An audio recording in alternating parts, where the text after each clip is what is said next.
All right. Hi, my name's Ethan. I'm one of the members covering labor unions for this group, and let's hop right into it. So, for labor unions, we're going to be covering goals and history, the theory of individual labor supply. Then we're going to move on to market labor supply, some arguments for and against labor unions, and then cover some empirical analyses and perform an analysis of the real life effectiveness of labor unions in the United States, as well as some other countries. So let's start with the goals and history. The objective, simply stated, for a labor union is to essentially forward the motives of workers' rights for any given industry. So unions are associations of workers formed to protect workers' rights and advance their interests. This takes place through a process called collective bargaining, and labor unions negotiate many different things on behalf of workers, such as pay, and these contracts specify standards for pay, as well as safety conditions, health benefits, and more. So labor unions don't simply negotiate or don't always just negotiate higher wages on behalf of workers, but this also includes provisions for things like health and safety, things that essentially make the job more desirable. So here's a very brief overview of the history of labor unions from the perspective of some key moments over time. 1768 marks the first ever recorded strike on behalf of New York journeymen protesting a wage reduction. So you can see that this is an industry-specific sort of strike and sort of kicked off the trajectory of labor unions to come in the future. In 1794, a similar thing happened with Philadelphia shoemakers, but they formed the first official union on paper, which, with a huge jump forward in time, in 1866, kind of led to the establishment of the National Labor Union, which has since recently dissolved and only lasted about 10 years, but it was a big pretty monumental first step in establishing formal practices for labor unions in the United States. And then in 1913, the U.S. Department of Labor was officially established, and the Department of Labor stands as a department in the U.S. federal government to this day. And as of 1979, there's 21 million labor union members, which is just growing every single year.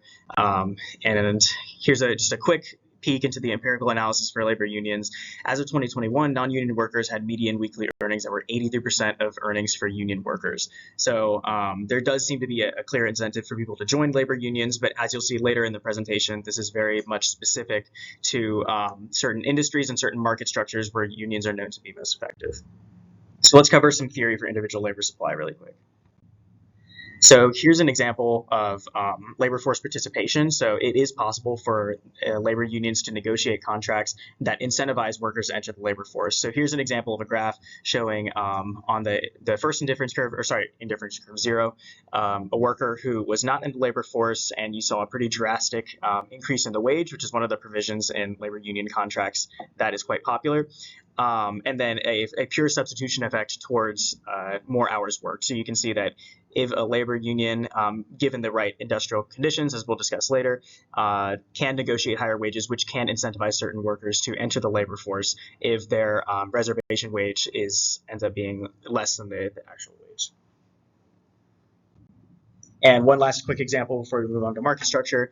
This is a case where the union has negotiated a higher wage, but the worker ends up substituting towards more leisure hours rather than hours worked. And this would happen if the income effect outweighs the substitution effect. So union involvement can actually increase more leisure hours if they negotiate something like higher wage contract. And this also needn't be specific to wages either. As we discussed before, unions can negotiate things like health benefits and things of that nature, which also do impact the trade-off between leisure and consumption. So this is the example from the standpoint of wages, but it's not whatsoever exclusive to wage contracts. My name is Jan. I'm one of the other members working on unions, and I'll be covering the theoretical impact on the market labor. So in a perfectly competitive market, efficiency is already at its peak, since the equilibrium wage and quantity of labor is where the labor supply and labor demand intersect. If a union uses its bargaining power to raise the minimum wage in this market, the result is an excess supply of labor for jobs. This leads to inefficiency and unemployment. Since the wage increase and the quantity of labor hired decrease, the firm surplus decreases. The effect on worker surplus is unknown because it depends on whether the surplus from the union workers receiving a higher wage is greater than the loss from other workers losing their job. Because the labor market is inefficient, there is a deadweight loss. Unions negotiating a higher wage could have a different effect in a monopsony labor market. Monopsonies prefer to hire workers at the point where the marginal rate of production is equal to the marginal cost of labor. With this minimum wage in between the value of the marginal product of labor and above the previous set wage, both employment and wages increase.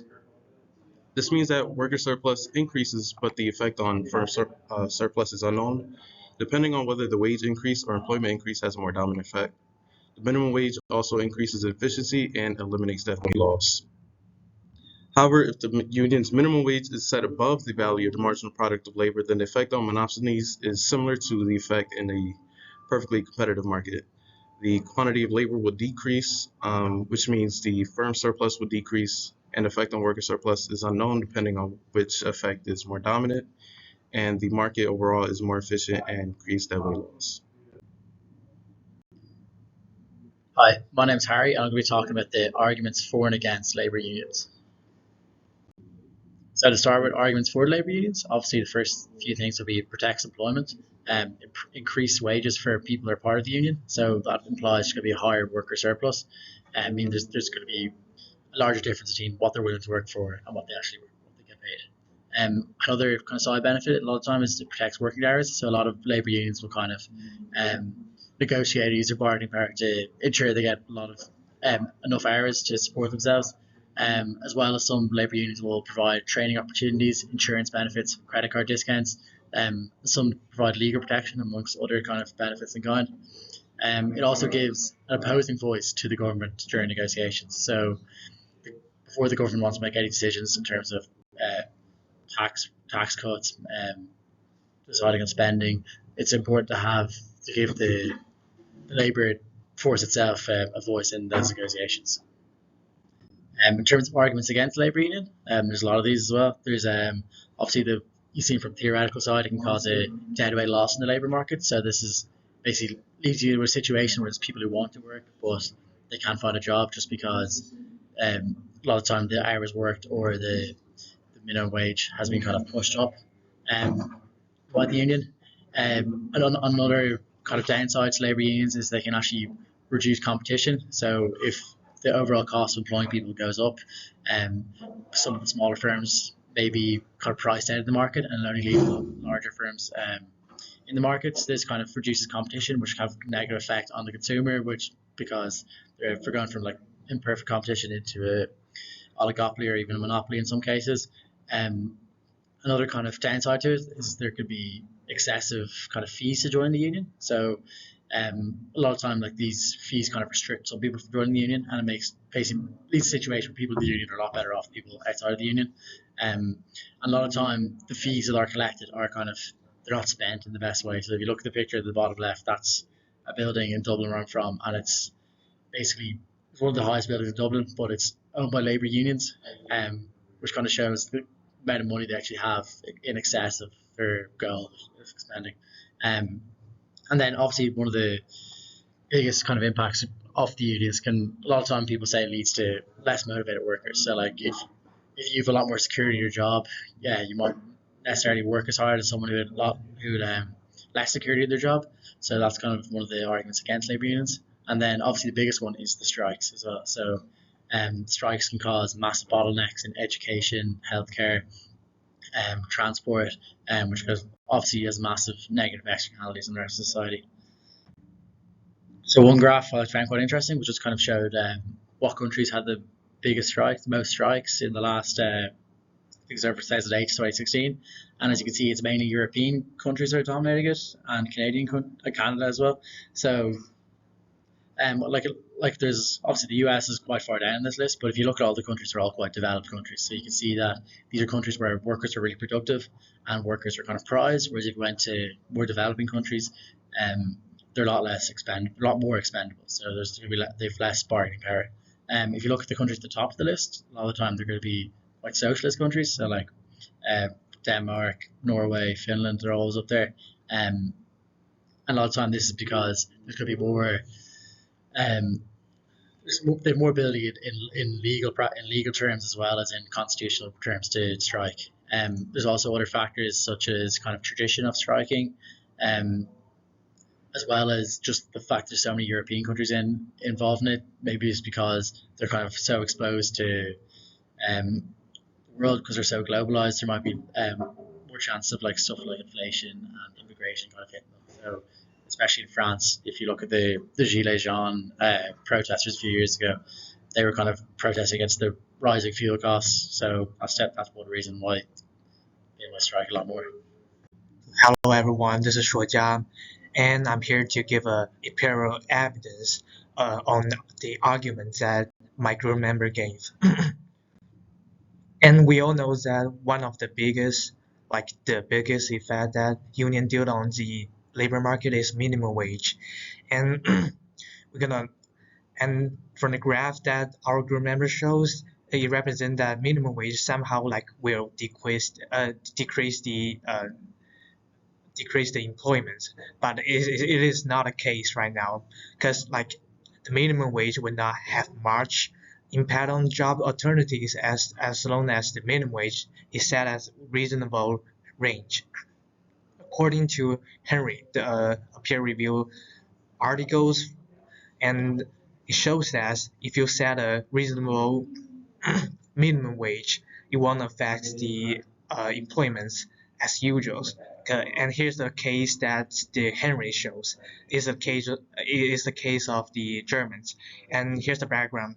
Background is the Germans during the 20th centuries, due to the low productivities, the employers have to give a low wage to the employees, which results in the mistreatments of the employees.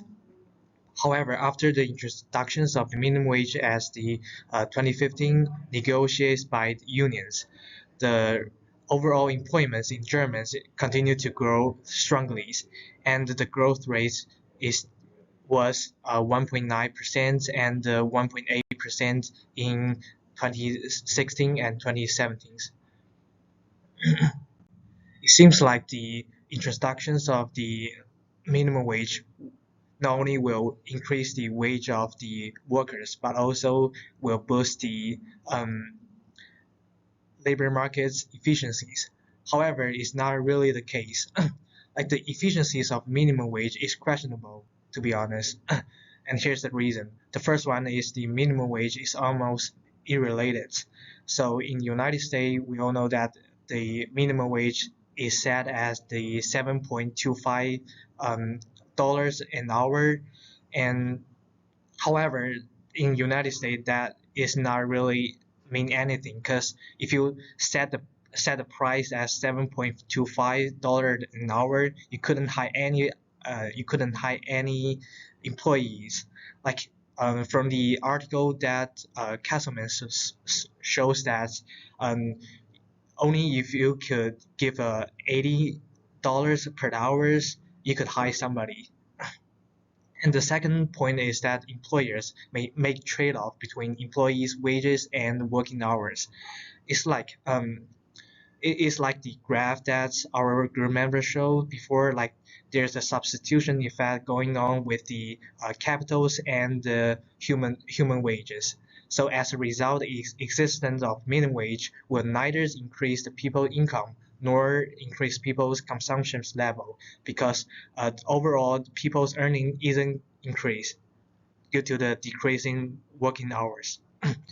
And here's our references on on our arguments. I guess that's it. Thanks for listening.